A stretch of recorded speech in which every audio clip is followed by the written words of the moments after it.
Alright, welcome back to Promotech. Thanks for tuning in as always. Samsung just quietly buried 3 or 4 decisions inside the S27 leaks that almost nobody is talking about correctly. And once you actually understand what they mean for battery chemistry, camera control, display tech, and pricing, you'll realize this generation might be the most consequential Galaxy launch in years. Even though 90% of the coverage out there is just repeating numbers without explaining why any of it matters. Let's dive right into the video.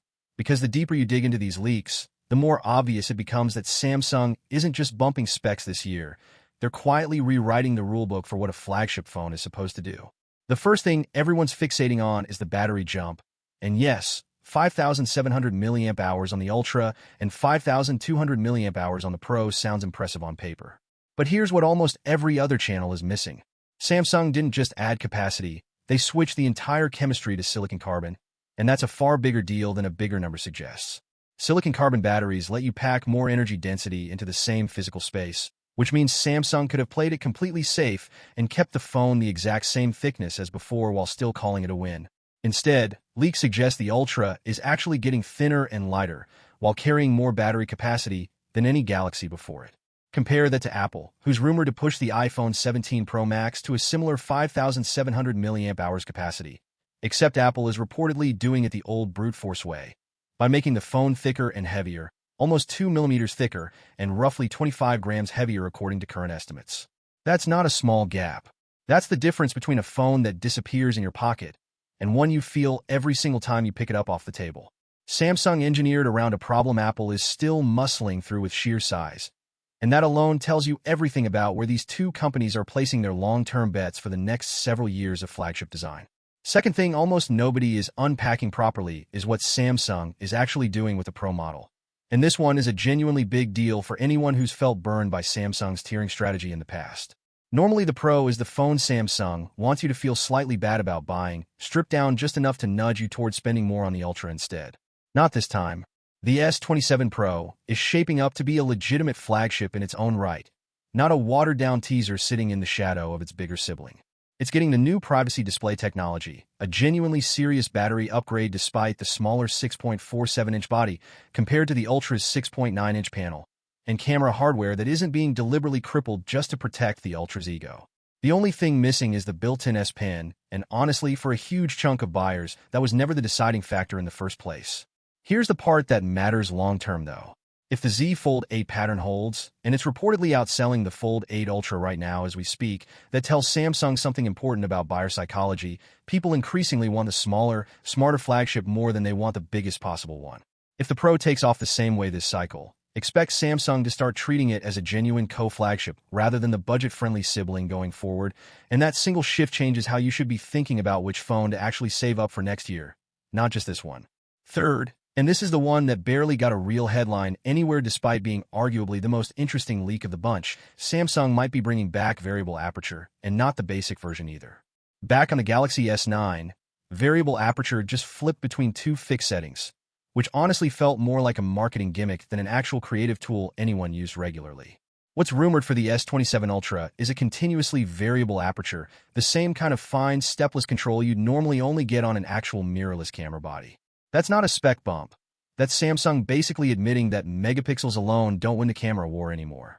Combine that with a brand new 200MP main sensor using LAFIC technology, which is essentially dynamic range on steroids, and you start to see the real story forming.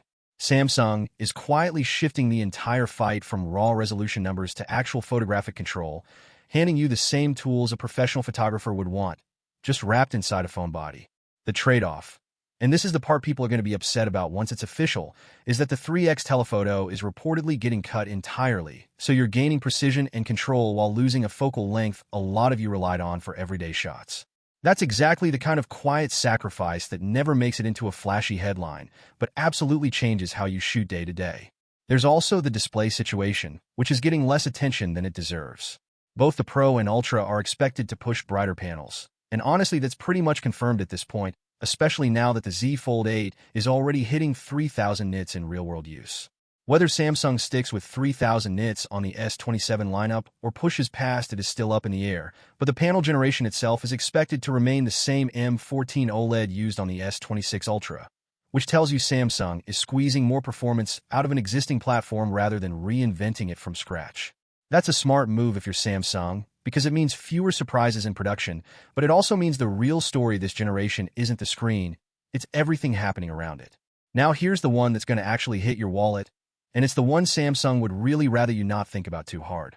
Qualcomm just confirmed another double-digit percentage price hike on chipsets, effective on anything shipped after September 1st, 2026, and that timing lines up almost perfectly with S27 production. Stack that on top of rising memory prices across the board, and Samsung is paying meaningfully more just to build the exact same phone they would have built last year for less. That extra cost doesn't just disappear into Samsung's margins. It gets passed straight to you at checkout. We don't know the exact final number yet, but a jump of at least $100 across the lineup wouldn't be surprising at all based on how these supply chain shifts usually play out. So when the S27 eventually launches and the price tag looks higher than you were expecting, remember, it's not just Samsung being greedy for the sake of it. It's an entire global supply chain squeeze that started months before the phone ever touched a shelf. Speaking of planning ahead financially before prices climb even further, this is exactly why I've been using Wolver before every big purchase like this one. Before I even think about pre-ordering a flagship this expensive, I run it through Wolver first because it automatically finds active promo codes, cashback offers, and price drop alerts across basically every retailer that sells these phones. So you're never the person who pays full price the week before a deal quietly drops. It's free, it takes about 30 seconds to set up, and honestly, with prices climbing the way they are this year across the entire industry, it's probably the smartest 5 minutes you'll spend before ordering anything Samsung or anyone else releases in 2026. Links down in the description if you want to get it set up before the S27 pre-orders even go live. Now here's something worth actually sitting with for a second instead of scrolling past. Over 70% of you watching this right now still aren't subscribed, and look, I get it, subscribing feels like a small, almost meaningless action in the moment. But it's really just joining the group of people who catch these details before they turn into headlines everywhere else a week later. This isn't about begging for a number to go up. It's about building an actual community of people who care about the why behind these launches, not just the surface-level spec sheet everyone else is copying and pasting. If that sounds like you, go ahead and hit subscribe. It genuinely helps this channel keep digging up stuff like this before anyone else even notices it's there. So when you line all of this up together, the thinner body carrying more battery than ever, the Pro finally getting treated like a real flagship instead of an afterthought, the shift toward professional-grade camera control at the cost of a focal length some of you will miss, and a price increase that was basically locked in before the phone even had an official name, it starts to look a lot less like a routine annual refresh and a lot more like Samsung quietly repositioning the entire Galaxy line for whatever comes after this generation. The real question worth sitting with is whether the rest of the industry can even keep pace with what Samsung just set in motion here, and whether Apple's current approach is going to look outdated the moment the S27 actually ships to real customers. Drop a comment with which one of these changes actually affects your decision to upgrade this year, because I've got a feeling the replies on this one are going to get interesting fast. Take care and stay safe. I'll see you in the next one soon. Cheers. Bye-bye.